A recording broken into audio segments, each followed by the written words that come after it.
When we think of knights, we imagine fearless warriors in shining armor, fighting for honor and glory. But what was life really like for a medieval knight? Who could actually become one? And once the battles were over, how did they spend their downtime? Tournaments, feasts, or maybe something a little less glamorous? Let's dive into the world of knights, where duty, danger, and a surprising amount of beer shaped their daily lives. Being a knight in the Middle Ages was the dream of every noble-born boy. A life of glory, adventure, and chivalry. You'd train from childhood, learning to fight, ride, and live by the sacred knightly code. If you were good enough, or rich enough, you'd be knighted, don gleaming armor, and charge into battle as a hero. The reality, however, was far less glamorous. Armor was crushingly heavy, battlefields were chaotic bloodbaths, and your greatest enemy wasn't just your foes. It was exhaustion, infection, and the sheer brutality of medieval warfare. Jousting might be thrilling, but one bad fall could leave you crippled or dead. And while chivalry preached honor and virtue, knights were often mercenaries for hire, pillaging towns and slaughtering peasants as part of their lord's never-ending feuds. Life as a knight was a constant balancing act. You had to fight ruthlessly yet maintain a reputation for nobility. You swore loyalty to your king, but if a rival noble offered more land or gold, switching sides wasn't uncommon. And if you lived long enough to retire from war, you could settle into castle life, manage lands, and host feasts. But you also had to deal with political scheming, vengeful enemies, and the ever-present risk of being dragged into yet another war. So, was it worth it? If you were lucky, you'd die rich, respected, and with a legacy of honor. If not, well, the medieval battlefield had plenty of unmarked graves. When we think of medieval knights, we picture noble warriors in shining armor, bravely jousting for honor, rescuing damsels in distress, and, if the legends are to be believed, slaying the occasional dragon. But the reality? Not quite so romantic. Jousting wasn't even a regular part of knighthood at first. Chivalry was less about being a gentleman and more about what not to do. And as much as we wish dragons were real, knights were far more likely to be fighting other knights, or terrorizing peasants, than battling mythical beasts.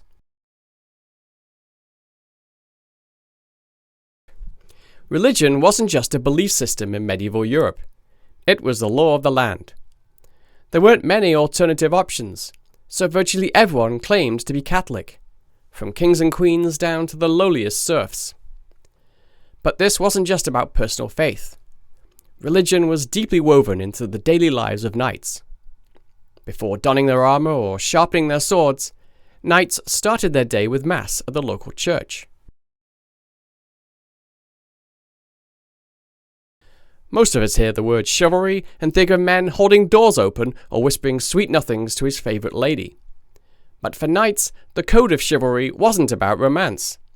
It was about controlling a violent armoured elite that had a habit of causing absolute chaos.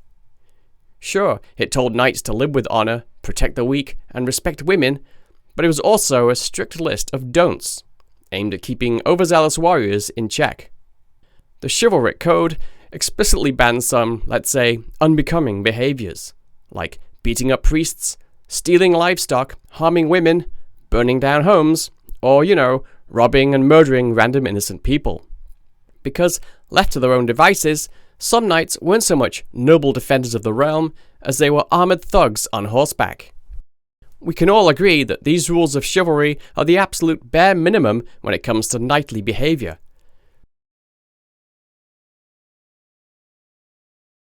Image was everything, and since there were no social media likes to chase, people had to settle for admiration the old-fashioned way, through status and appearance. But dressing well wasn't as simple as picking out the latest trends. Strict laws dictated who could wear what. Ordinary people weren't allowed to spend too much on fashion, if they were lucky to have that much money. But these laws weren't about saving money. They were designed to keep peasants and serfs from dressing better than the noble class. Knights had to make sure they looked the part. They did this with elaborate designs, fine materials, and for reasons best left to history, massive codpieces. Without sports cars to compensate for other shortcomings, knights had to make a statement somehow. Of course, no matter how they dressed, knights had a job to do. But what exactly was that job? Knights served in their lord's private military. In places like England, they were exclusively assigned to protect the king, making them the de facto national military. But in places like France, nobles could hire their own knights as personal bodyguards. No matter where they served, knights swore loyalty to someone and carried out their commands. Now, being a knight was technically a profession, but it wasn't a 9-to-5 job. Knights were only expected to serve around 40 days a year. But they couldn't just sit around waiting for battle, so they kept their skills sharp in tournaments. What started as chaotic mock battles called melees eventually turned into jousting matches. But tournaments weren't open to just anyone. Only noblemen could compete, and receiving an invitation was a huge honour. Knights jumped at the chance to show off their skills, earn prize money, and if they played their cards right, impress a few ladies. Knights looked nearly invincible in their armour, but their protection came at a price. A full suit could weigh anywhere from 60 to 110 pounds. While it was great for stopping arrows, it wasn't exactly ideal for running across a battlefield. Some commanders learned this the hard way. Historians believe that several armies in the 14th and 15th centuries could have won major battles if the soldiers weren't weighed down by all that metal. By the 16th century, knights ditched their heavy armour for lighter, more mobile gear.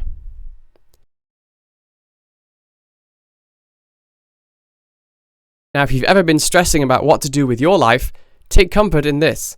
Modern medicine has tripled your life expectancy compared to the Middle Ages. But knights didn't have that luxury. Most people only made it to about 30. Therefore, training to be a knight started early, as young as 7. Becoming a warrior wasn't just about swinging a sword. It took years of training on horseback, practicing archery, and mastering combat techniques. After about 14 years of rigorous training, a young man could finally be knighted at age 21.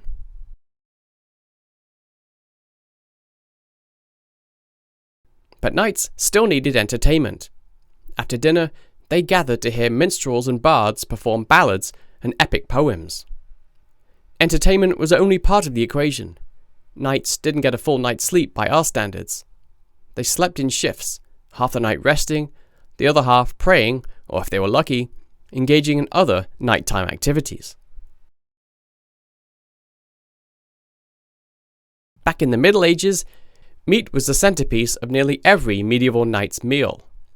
Vegetables? Forget about it. Not because they didn't like the taste, because they genuinely believed most of them were poisonous. And given that, food safety standards were, let's say, experimental at best.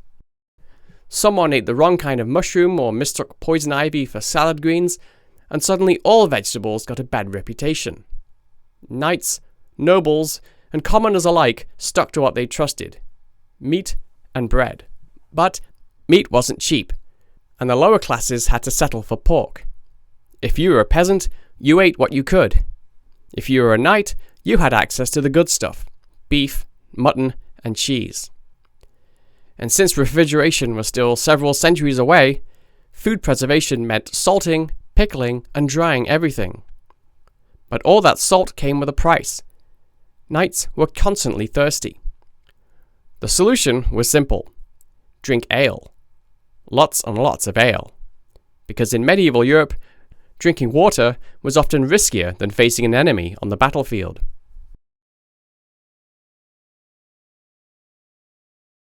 Medieval Europe had many problems: plague, war, questionable hygiene, but one of the biggest was a lack of clean drinking water. But people had already figured out a workaround: alcohol. Beer and mead weren't just for celebrations.